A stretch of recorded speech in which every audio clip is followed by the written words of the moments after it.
Hey, good morning, everyone in Business Law 2. I'm going to try to put up a quick summary on Chapter 26, and that's operation and termination of an agency. The good news is I think this area of Business Law 2 is easily digestible and understandable, and the book's pretty clear.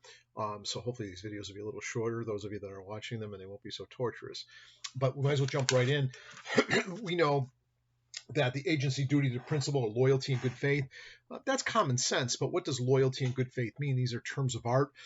There's a lot of case law on it, but it has to be, because we call it a fiduciary obligation, you have to have the principal. If you're the agent, you have to have the principal's goals and interests protected in the highest degree possible. And there can't be any self-dealing or any conflict of interest, or even the appearance of conflict of interest might be troublesome under the law. And so you have to hold that to a very, very high regard. It's almost like a parent-child fiduciary obligation. You're always looking out for their best interest. Obedience. This one's a little bit interesting. If the contract of appointment is expressed, meaning the details are put in there, they'll tell in there what the agent must do or not do, and that's binding. It must be followed to the letter of the law. That's where that term comes from. But there are some implicit powers often given to an agent, and the agent must follow those in their fiduciary, in the light most favorable to what the principal's objectives are. But if they, we'll get to that in a second, but I might as well just allude to it right now. Well, what if they go outside the obedience, like geez, my boss or my principal, if you will, told me to do this, that, and the other thing, but not do X, Y, Z. But I saw a real opportunity for the principal here, and I did X, Y, Z. And it turns out it actually benefits the principal greatly. We know the principal could later ratify that, but they could also do what? They could actually terminate. They could still take the profit and the benefit, and they still have the right to terminate the agency. Even if I was appointed to be an agent for a year or get a commission on that deal, I don't get the commission because I violated the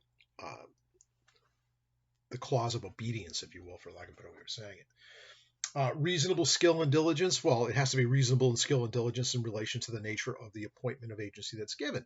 So if you're appointed to be an agent as a real estate broker, you're expected to understand the basic processes involved in a real estate transaction. But if you're just an agent to go and buy certain supplies for, say, the business office or something like that, I don't know how much talent and skill you really need, but it has to be within the realm of the nature of the appointment given and the skills and education and the abilities that you have. Reasonable skill. Accounting, that's a big one. You always are liable and responsible to make a full accounting to the principal of any money spent on their behalf or any money received on their behalf. And the book does a nice job spelling out you don't want to commingle funds. You don't want to put the money in the same account as yours or even in the same pocket if you're dealing with cash.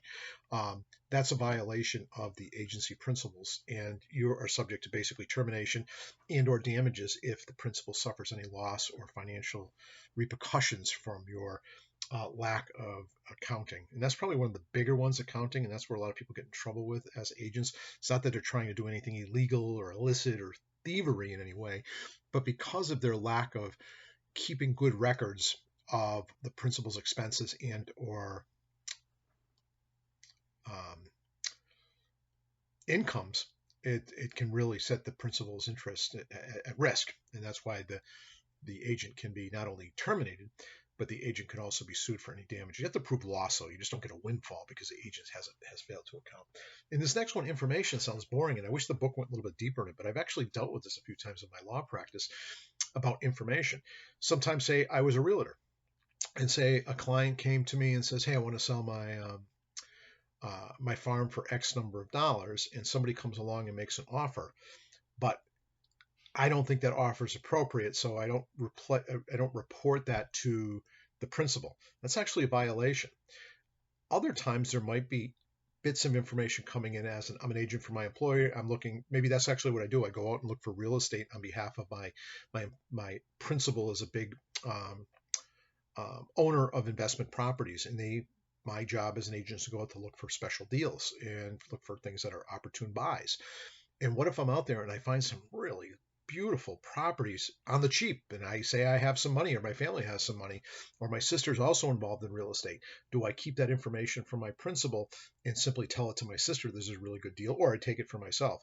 That kind of self-dealing obviously violates the loyalty provision of the first element that we talked about in this chapter, but it's also depriving the principal of information. And that's one of the main things an agent does, is supply information, good, bad, or otherwise.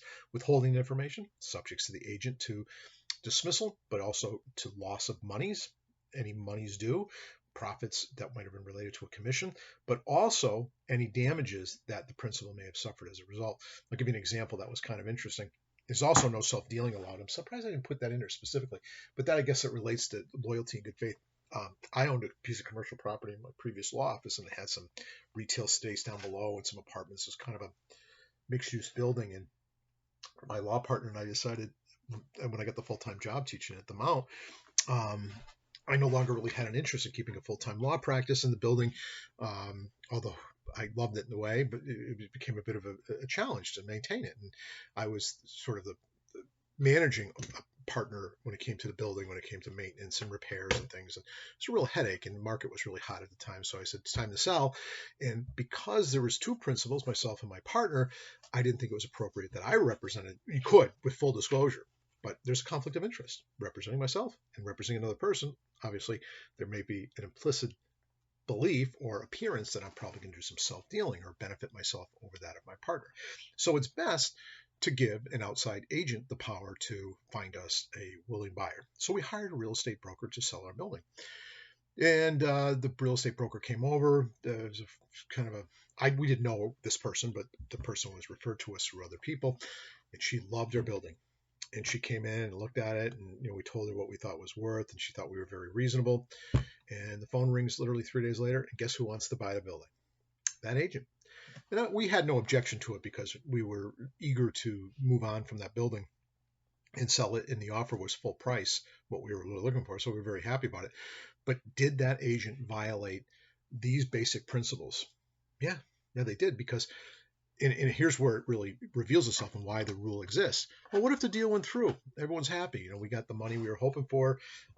She gets this building that she really liked, and everyone moves on. Well, that's true of most contracts that are flawed. If they result in parties being happy, it doesn't become litigation. But this is what actually happened in our story. So we have an agreement. She goes out and seeks financing.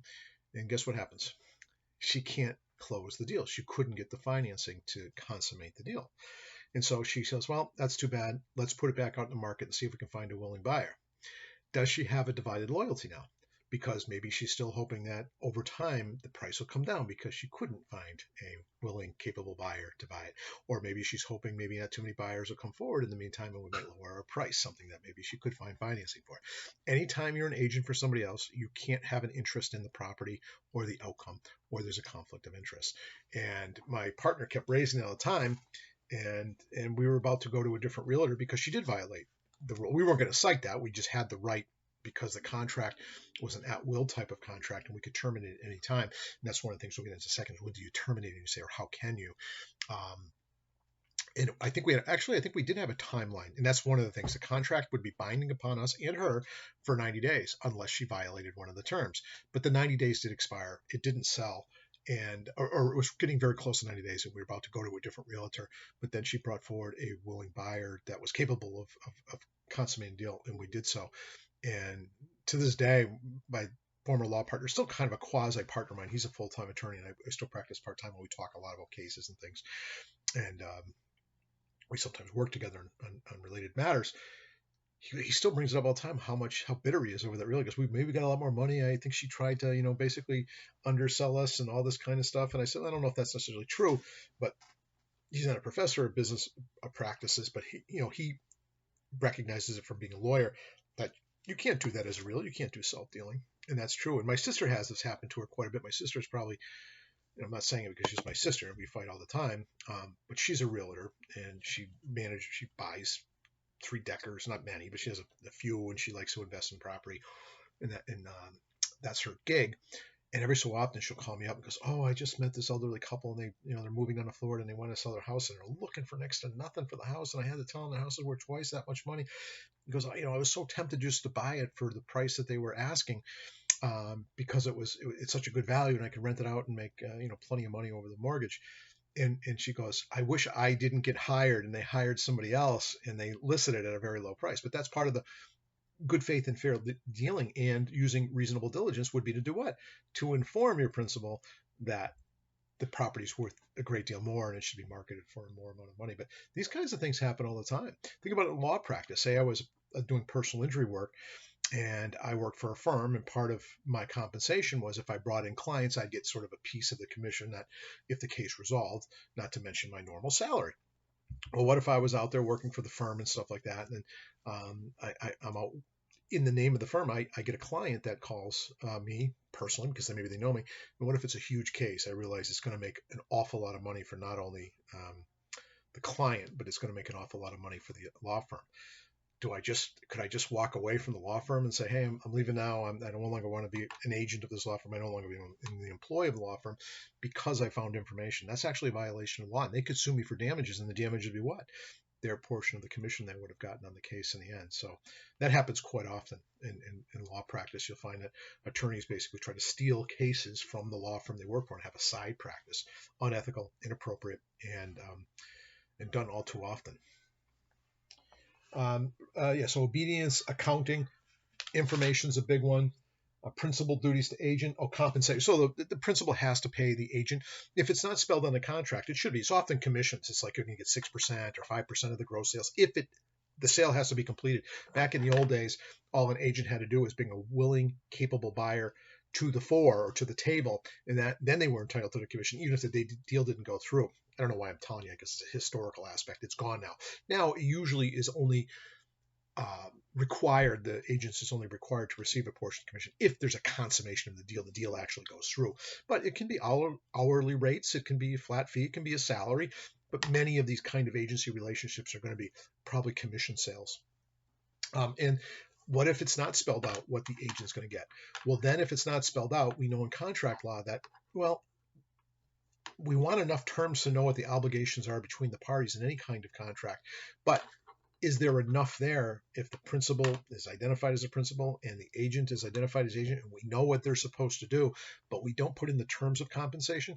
Contract's probably still valid. What we'll do is we'll look to the industry, the customary type of fees that would be earned or compensated for the agent by the principal, and that's what will be set at. And if we can't determine it from custom or practices in the industry, we'll determine it based upon the nature of the agency, what the duties would be, the skill and effort that's required for them to earn, and the court will set a compensation rate that's equitable. But obviously there's a debate, and if you got to go to court, that's a real problem.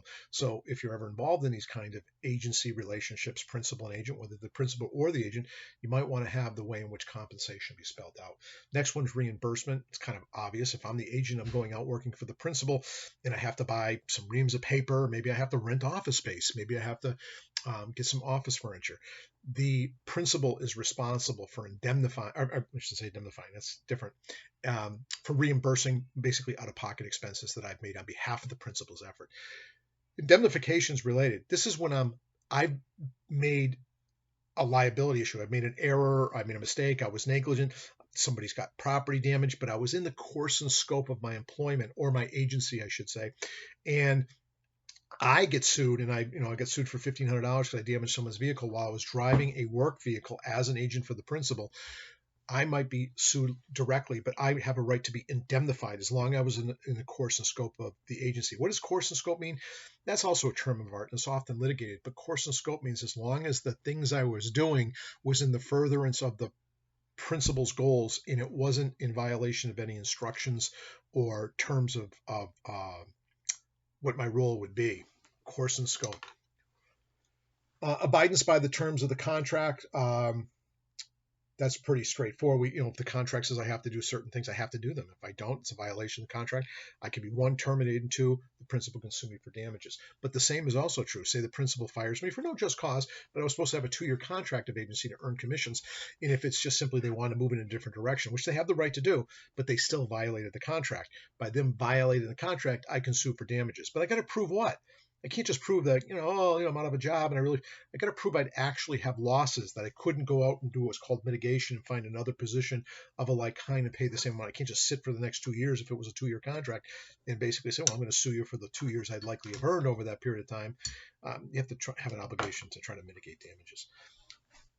Agents' liabilities to third parties. Obviously, if an agent contracts in their own name and they don't identify that they're working for a principal. So that's what you do. If you sign a contract or into contract is, I, James Corman, agent, am entering into this contract on behalf of principal Acme Corporation. As long as I am actually an authorized agent, or I have the appearance that I'm an authorized agent that leads reasonable third parties to believe I am, I will not have any liability as an agent. But what if I'm not really a true agent, or I don't have that power under my agency? I'm directly liable to the third party. The principal might be as well, if the principal clothed me with that power, or they ratify it. Because sometimes the people out there hustling and they might have some agency power working for the principal, but they go and try to really strike up business or try to make great deals that they don't have the power to enter into. We know the principal will be bound if they ratify it, or if they've clothed me with that apparent power to do so. I had one case where I was working, this is one of the first cases I ever dealt with.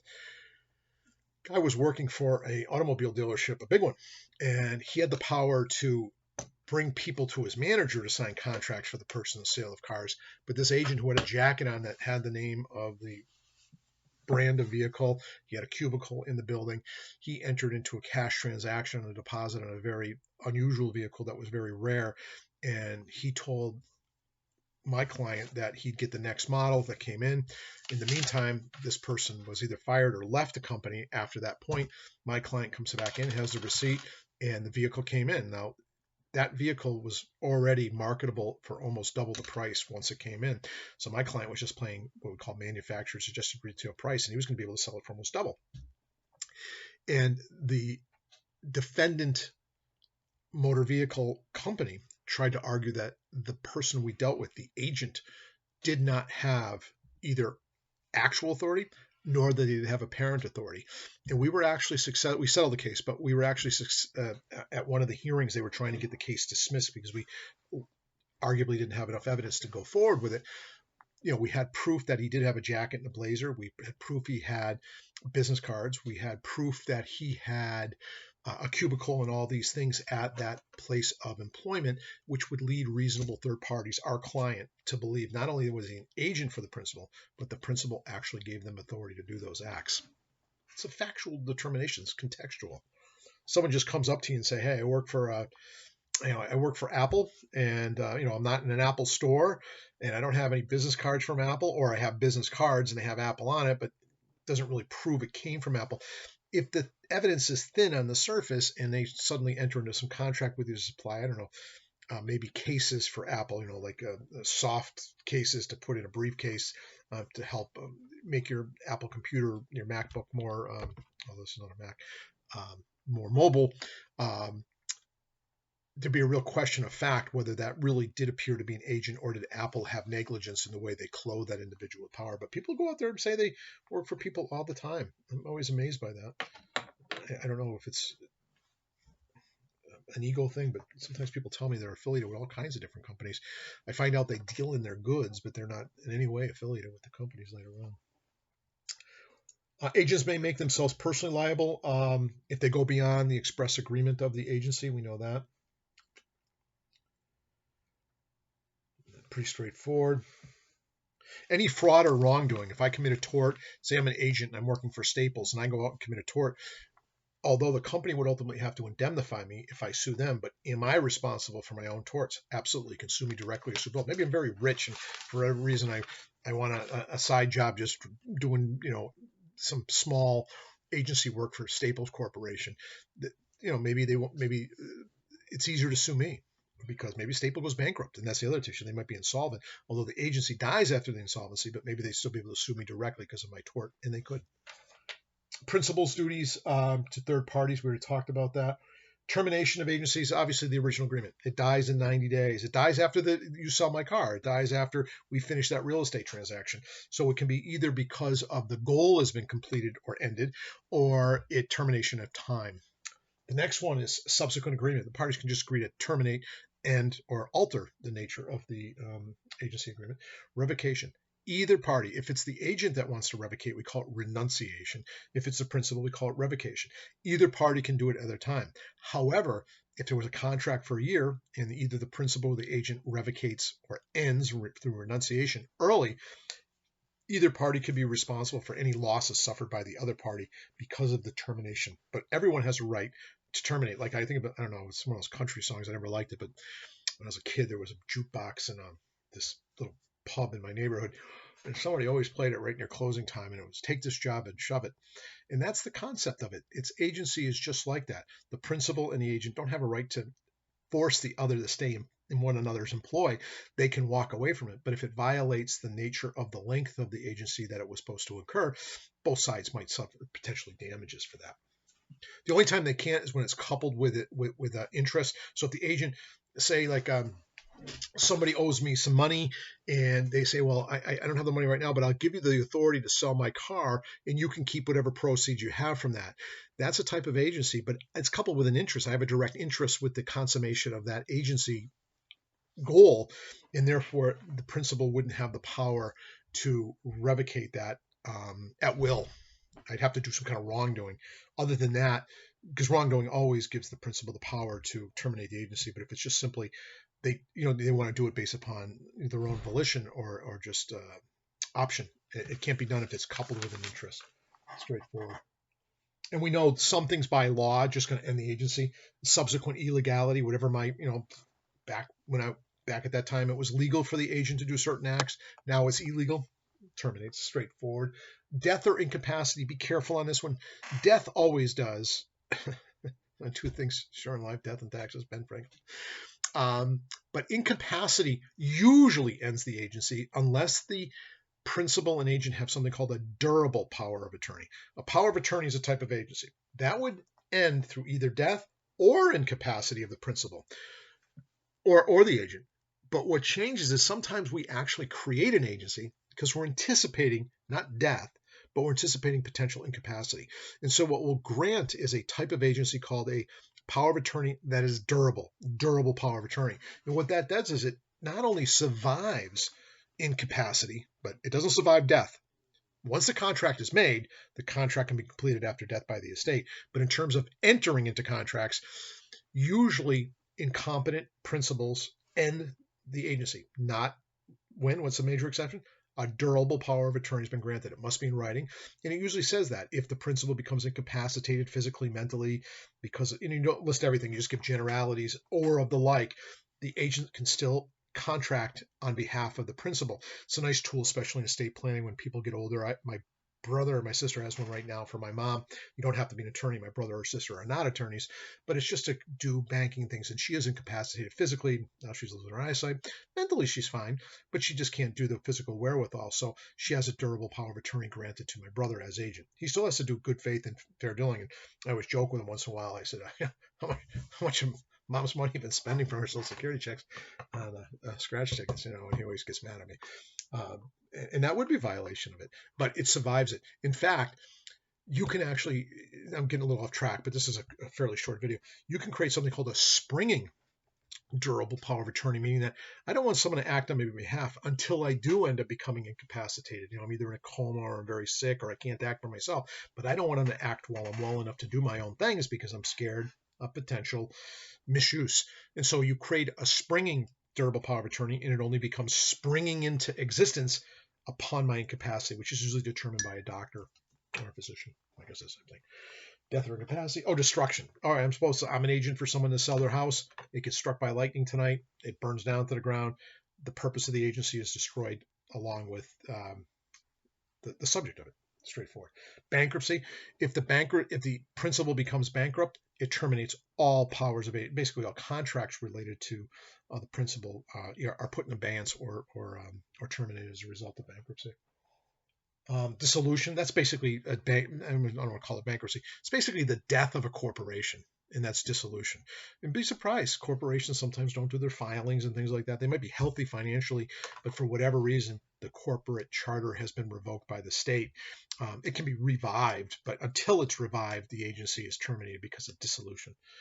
War, meaning there hasn't been a declaration of war in the United States since 1941. A lot of people don't realize that.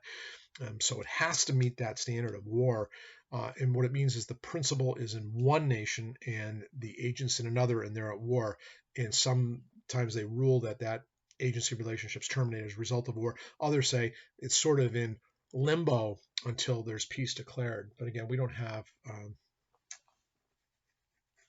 declared wars too often anymore. The last little paragraph here, I wish it was a little longer, is notice of termination is very important. Think if I had an agent going out and spending, it could be hundreds of thousands of dollars if I was a large company, because they enter into contracts on behalf. That's what agency is all about, right? Entering into contracts with third parties on behalf of the principal. And what if forever we terminate this person? We don't think they're doing a good job anymore. We think they're incompetent. Maybe we just found better people. Maybe, who knows why? The fear is that that agent, because they've been dealing with our different vendors and clients, that they can go still out and basically enter the contract, and they have apparent authority. They've been doing it through custom from our company for a long time.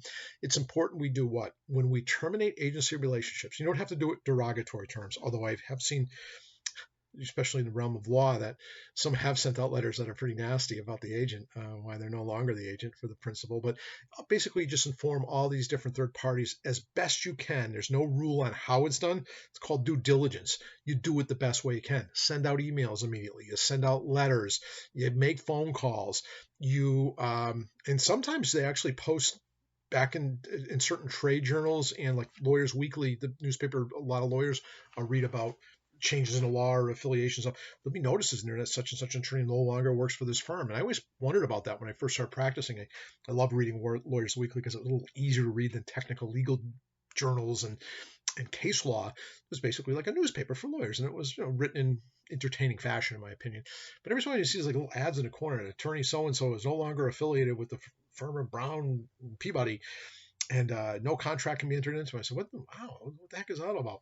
And then through studying business law a little bit more, I realized what they're trying to do is make sure nobody enters into contracts on behalf of that, with that individual, to bind Brown and Peabody. I'm just making up that name. It's not a real firm. I don't think it is.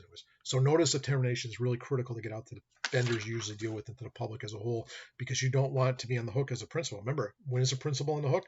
When they either have actual authority or when they have apparent authority. And if they once had actual authority, apparent authority kind of sticks with them until notice is given. Now, I went a little longer than I thought, but that's, I think, in a nutshell, chapter 26. Hope everyone's well.